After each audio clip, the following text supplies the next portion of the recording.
Good morning, good afternoon, good evening. Guys, Kevin sir back from Personal Tutor, Standard 8 History Playlist. आप लोग देख रहे हैं chapter 5 When People Revolt चल रहा है. टॉपिक जो हम पढ़ने वाले हैं that is from Meerut to Delhi. उससे पहले मैं आपको एक इमेज दिखाना चाहता हूँ. फिगर 4 अगर आप अपनी बुक में देखेंगे तो इसमें आपको एक बैटल दिखेगा. ये बैटल कैवलरी लाइंस में चल रहा है जहाँ कैवलरी रहती है. कैवलरी मतलब फुट सोल्जर्स. 3 जुलाई 1857 की इवनिंग 3000 रिबेल्स बरेली से आते हैं, यमुना रिवर क्रॉस करते हैं, दिल्ली एंटर करते हैं और ब्रिटिश कैवलरी पोस्ट जो है उधर अटैक कर देते हैं. ये वॉर, ये बैटल कह सकते हैं, वॉर तो नहीं, ये बैटल पूरी रात चलता है. Now From Meerut to Delhi is the topic. 8 April 1857 एक यंग सोल्जर सिपाही मंगल पांडे फांसी पे चढ़ाया जाता है. बैरकपुर एक स्टेशन बेस था जहाँ पे ब्रिटिश इंडियन आर्मी रहती थी. He was also सिपाही, but he was accused of attacking his officers in Barrackpore. उन्हें फांसी दी गई थी. कुछ दिन बाद मेरठ रेजिमेंट में कुछ सिपाहीज ने वो ग्रीस कार्ट्रिजेस यूज करने से मना कर दिया. जानने के लिए मेरा प्रीवियस वीडियो देखना, मैंने अच्छे से एक्सप्लेन करा है बच्चों.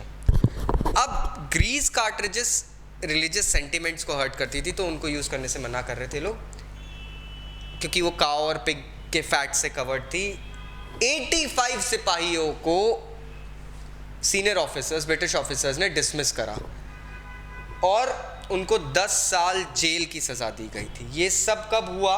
9 मई 1857. 9 में, यहाँ मैं बोलूँगा थोड़ा सा डेट याद रखना, ठीक है. दिस वॉज 9 मई 1857. अब इसके रिस्पॉन्स में क्या होता है थोड़ा सा इसके पहले बताऊंगा.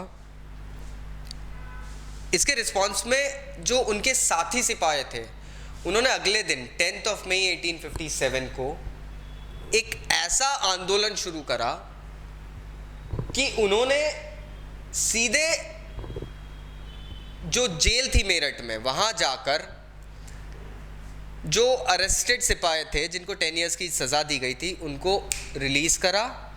ब्रिटिश सोल्जर्स और ब्रिटिश ऑफिसर्स को मारा, किल्ड देम. उनकी गन्स कैप्चर करी, एम्यूनिशंस कैप्चर करी, बिल्डिंग्स को जला दिया, प्रॉपर्टीज़, ब्रिटिशर्स की प्रॉपर्टीज़ बर्बाद करी और एक वॉर डिक्लेयर करा, द वॉर अगेंस्ट फिरंगी. ये फिरंगियों के खिलाफ एक जंग है. इससे पहले मैं थोड़ा सा बताता हूँ ये कहाँ पे शुरू हुआ था. मज़ा आता है थोड़ा सा हिस्ट्री के बारे में जानने में.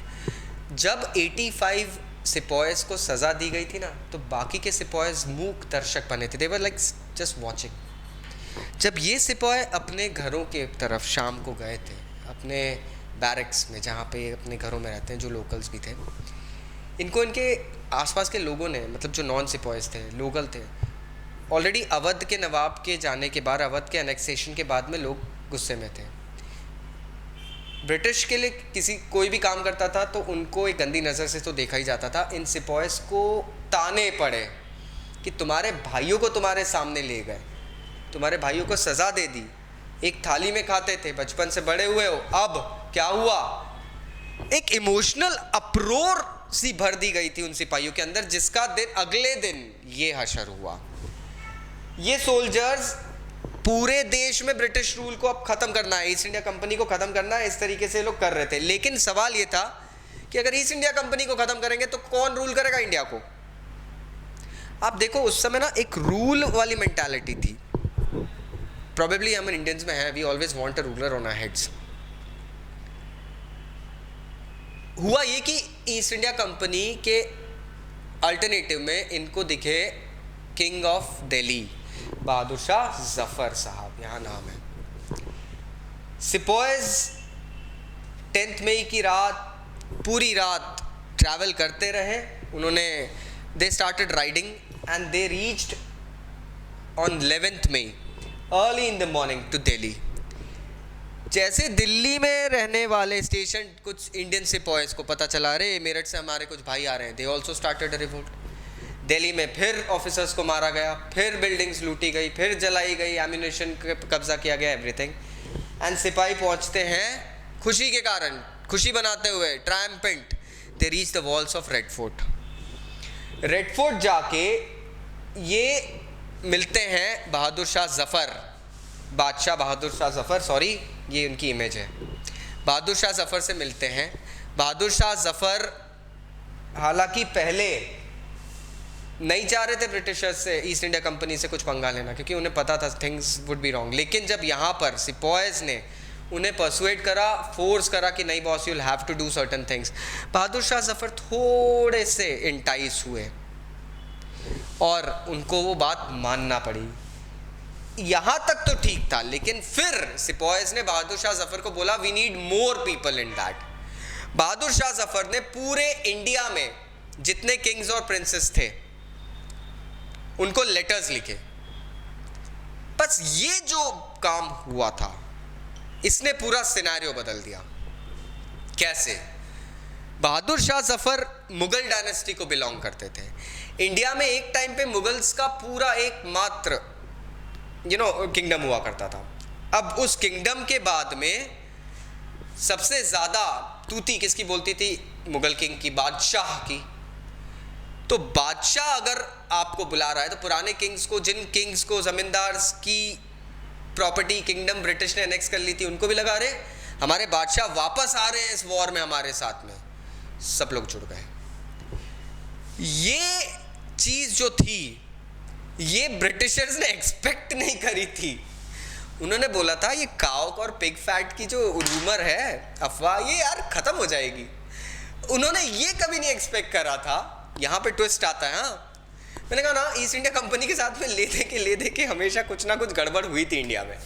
ये भी एक गड़बड़ थी. ईस्ट इंडिया कंपनी ने कभी एक्सपेक्ट नहीं करा था कि भैया बहादुर शाह जफ़र द मुगल एम्परर दिल्ली में बैठ के इस म्यूटिनी में एज अ फादर फिगर आ जाएगा.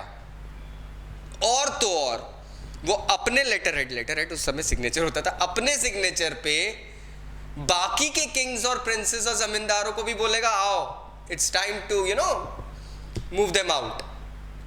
गड़बड़ यहां पे शुरू हुई थी और ये सारी सिचुएशन यहां पर आ गई थी.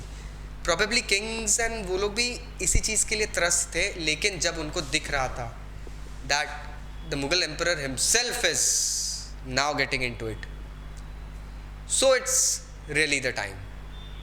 कुछ और प्रोफेसीज वगैरह भी चल रही थी. 100 साल हो गए थे इनके, ऐसा वैसा कि जाएंगे 100 साल का राज है. Will study about that in the next video. Please अभी के लिए इतना काफ़ी है. थोड़ा सा रिव्यू करना, कुछ डाउट्स रहे तो केविन सर को नीचे कमेंट बॉक्स में कमेंट भी ज़रूर करना. Bye bye.